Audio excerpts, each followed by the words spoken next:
antara cost control dengan bagian yang lainnya. Yang kita bahas di sini adalah kerjasama cost control dengan 4 bagian. Jadi kalau di hotel itu ada yang disebut sebagai close cooperation, jadi kerjasama utama yang dilakukan oleh cost control. Adapun kerjasama utama yang dilakukan oleh cost control ini adalah dengan bagian gudang atau storeroom, kemudian dengan bagian receiving, kemudian dengan bagian purchasing, dan juga dengan bagian kitchen. Oke, kerjasama antara cost control dengan bagian storeroom atau bagian gudang, ini kita mulai dari adanya seleksi harga dengan rekanan. Kerjasama antara cost control dengan storeroom ini ditambah juga dengan bagian purchasing atau bagian pembelian. Jadi sebelum melakukan pemesanan barang, kita akan melakukan seleksi harga dari rekanan terlebih dulu. Jadi akan ada banyak rekanan yang masuk atau supplier yang masuk yang akan menawarkan harga. Disinilah kita melakukan seleksi harganya, termasuk juga seleksi mengenai kesepakatan yang nanti akan bisa dipenuhi oleh para supplier itu. Nah, kerjasama lainnya di sini juga kita bisa lihat antara cost control dan storeroom adalah pada saat dilakukan inventory akhir bulan. Jadi pada saat akhir bulan itu akan dilakukan cek fisik antara jumlah persediaan yang ada di gudang. Nah, cek fisik ini dilakukan oleh bagian storeroom, kemudian akan diawasi oleh cost control. Tujuannya di sini adalah untuk menyesuaikan antara fisik yang tersedia di gudang dengan jumlah yang dicatat di buku catatan gudang. Ya, jadi diharapkan di sini antara catatan dengan fisik yang ada di gudang itu tidak ada perselisihan, artinya tidak ada selisih. Jadi cost control di sini bertugas juga untuk mengawasi bahwa yang diperhitungkan oleh storeroom itu sudah benar atau sudah sesuai dengan kenyataan.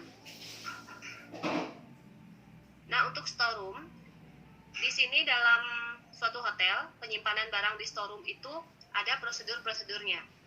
Jadi menggunakan suatu prosedur dalam penyimpanan barang, misalnya adalah bahan yang cepat rusak, bahan makanan cepat rusak, disimpannya bagaimana, kemudian bahan yang pecah belah, cara penyimpanannya bagaimana, jadi tidak sembarangan.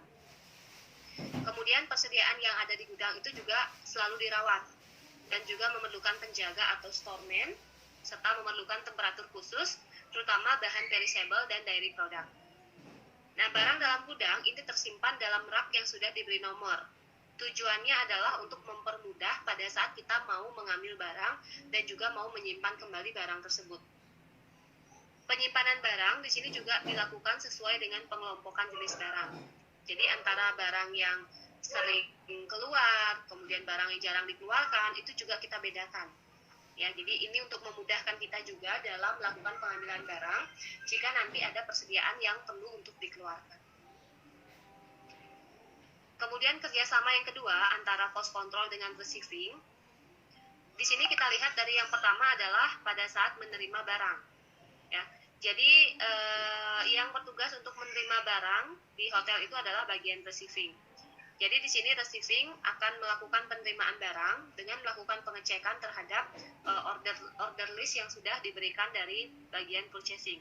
Nah, di sini akan diawasi juga oleh cost control agar si bagian receiving ini tidak salah dalam melakukan penerimaan barang. Kemudian kerjasama antara receiving dan cost control ini juga dilakukan pada saat menerima walk-in supplier. Jadi terkadang ada supplier yang datang mendadak ke hotel, jadi itu akan diterima. Boleh bagian receiving yang menerimanya, boleh juga bagian purchasing yang menerimanya. Dan di sini juga diawasi oleh cost control. Nah, seorang receiving di sini harus mengetahui dengan baik barang-barang yang diterima, baik dari segi kualitas, spesifikasi, dan jenis barang yang akan diterima. Receiving juga harus menyiapkan kelengkapan administrasi pada saat melakukan penerimaan barang. Nah, kelengkapan administrasi yang diperlukan di sini antara lain yang pertama purchase order, itu sudah pasti. Di mana purchase order ini nantinya akan digunakan sebagai pedoman dalam menerima barang. Karena purchase order itu berisi barang-barang yang diorder oleh bagian pembelian. Dan si bagian receiving di sini akan menerima barang sesuai dengan apa yang sudah dipesan tersebut. Kemudian bagian receiving di sini juga perlu membawa memorandum invoice. Ini untuk mencatat kembali nota-nota sesuai barang yang diterima. Kemudian bagian receiving juga perlu membawa daily receiving report. Ini untuk merekap barang-barang yang diterima setiap harinya. Karena kemungkinan barang yang kita order dalam satu purchase order itu tidak sekalian datang semuanya. Jadi kita perlu membuat suatu catatan barang-barang apa saja yang sudah datang dan mana yang belum. Kemudian bagian receiving juga perlu membawa data spesifikasi barang yang akan diterima sesuai dengan standar perusahaan. Ini khususnya jika bagian receiving itu masih belajar, artinya belum begitu paham mengenai spesifikasi barang, jadi kita harus membawa contekan istilahnya. Nah, kemudian perlu juga membawa peralatan utama seperti timbangan, troli, dan lain sebagainya. Ya, jadi ini adalah kelengkapan administrasi yang diperlukan oleh bagian receiving. Nah, dari sekian banyak kelengkapan administrasi ini, yang paling penting itu adalah purchase order. Itu jangan sampai nggak ada. Karena kalau nggak ada purchase order, kita nggak bisa tahu barang apa yang kemarin dipesan oleh purchasing. Nanti bisa salah menerima barang. Ini contoh dari purchase order. Jadi purchase order itu isinya ada nama tokonya, kemudian ada nama barang yang dipesan, jumlahnya berapa, harganya berapa. Kemudian di bagian bawah itu harus ada otorisasinya. Kemudian ini contoh nota supplier, jadi saya rasa semua sudah tahu. Kemudian ini contoh memorandum invoice. Ini memorandum invoice isinya sama dengan nota supplier, jadi ini adalah salinan dari nota supplier yang dibuat oleh pihak hotel. Kemudian ini adalah daily receiving report, ini untuk mencatat barang-barang yang diterima setiap harinya. Jadi kalau ada barang yang belum diterima bisa kita cek di sini, bisa cek di daily receiving report dengan mencocokkannya dengan purchase order. Oke, berikutnya kerjasama cost control dengan purchasing. Nah, kerjasama antara cost control dengan purchasing ini dapat terjadi pada saat pembuatan purchase requisition. Purchase requisition ini dibuat untuk memenuhi kebutuhan atau pesanan dari departemen-departemen yang ada dalam sebuah hotel. Kenapa perlu dilakukan analisa terhadap pembuatan purchase requisition? Ini untuk meyakini bahwa barang-barang yang kita pesan itu tidak tertumpuk. Jadi agar tidak sampai kejadian bahwa sebenarnya barangnya masih ada di gudang, tapi dipesan kembali. Biar tidak seperti itu, sehingga mengurangi terjadinya penumpukan barang. Kemudian kerjasama antara cost control dan purchasing berikutnya adalah menjamin target pembelian tercapai, yaitu menjamin pemenuhan permintaan barang oleh bagian lain dengan tepat waktu. Nah, penting untuk dilakukan agar barang yang dipesan itu bisa datang dengan tepat waktu.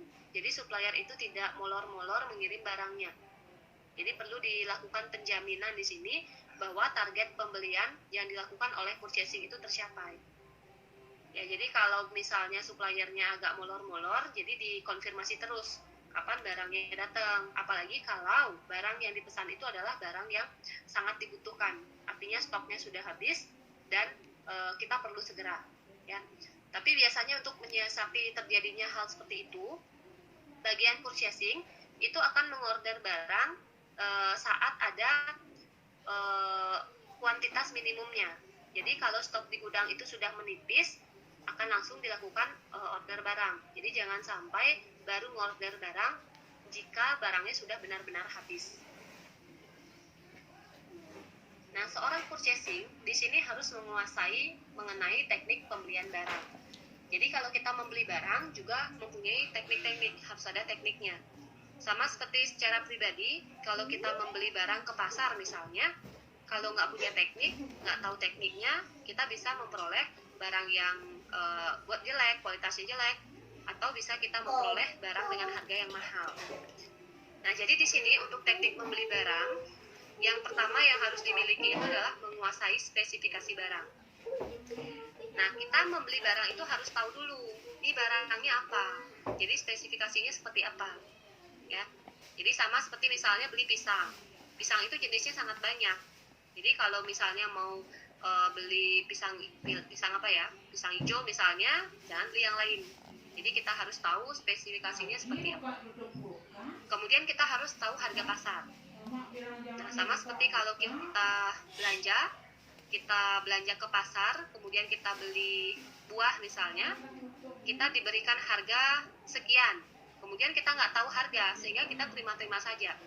Ternyata harga yang diberikan itu adalah harga yang mahal, padahal kalau di pasar kita bisa melakukan tawar-menawar. Nah, kemudian teknik berikutnya, ini harus bisa melakukan pendekatan dengan supplier. Jadi tujuannya di sini adalah agar memperoleh kemudahan-kemudahan. Ya, jadi misalnya kalau kita bisa melakukan pendekatan dengan supplier, bisa diberikan potongan harga, atau misalnya bisa diberikan gratis ongkos kirim, dan lain sebagainya. Jadi tujuannya di sini adalah agar memperoleh keuntungan-keuntungan. Nah, terakhir, kerjasama cost control dengan bagian kitchen.